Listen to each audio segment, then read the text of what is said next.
Cutting across live to Dr. S. Jaishankar, External Affairs Minister, speaking to students on G20 Presidency. We have demonstrated a capability of helping other countries. I spoke to you about vaccine supplies, but you can see even today in some country has an earthquake. Turkey had an earthquake earlier this year. We were among the first countries who were able to send a contingent out there to rescue people. But it's also because we look after our people. The respect that we get in the world because we look after our people. When we went into Ukraine under Operation Ganga to get our students out, or when we went to Sudan under Operation Kaveri to rescue people, 5,000 people who are working in Sudan. So in the eyes of the world today, it is our economic achievements, it's our technology capabilities, it's our talent pool, it is actually our capabilities, and it is a fact that all of this is done as a democracy. This combination puts India in a very special position, and therefore India's presidency of the G20 has expectations and responsibilities which are very exceptional. Now, one part of it is, as I say, it's about us and how we are perceived. But it's also the decisions we made about how we are going to conduct our presidency.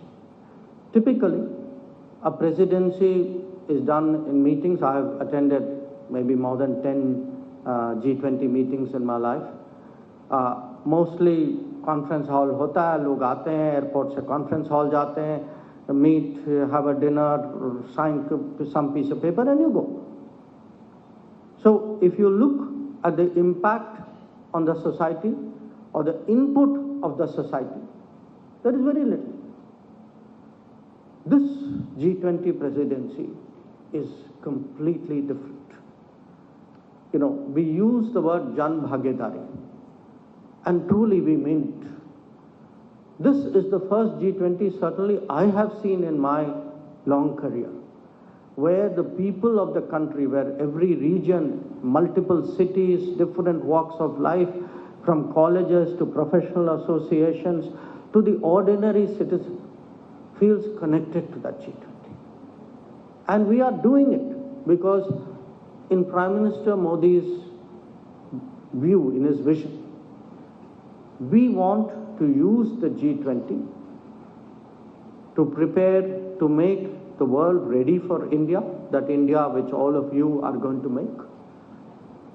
We also want India to be ready for the world.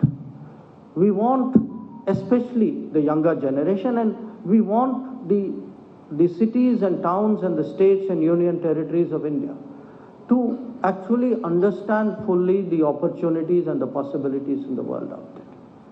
And in the last year, the difference we have been able to make is we have not done the G20 as an official program, we have done it as a national celebration.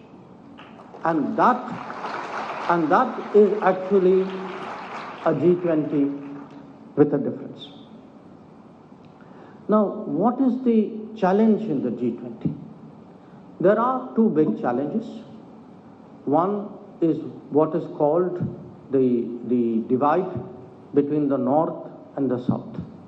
The developed North is a term for developed countries. South is a term for developing countries. So, Viksit Desh hai, jo Vikashsheel Desh.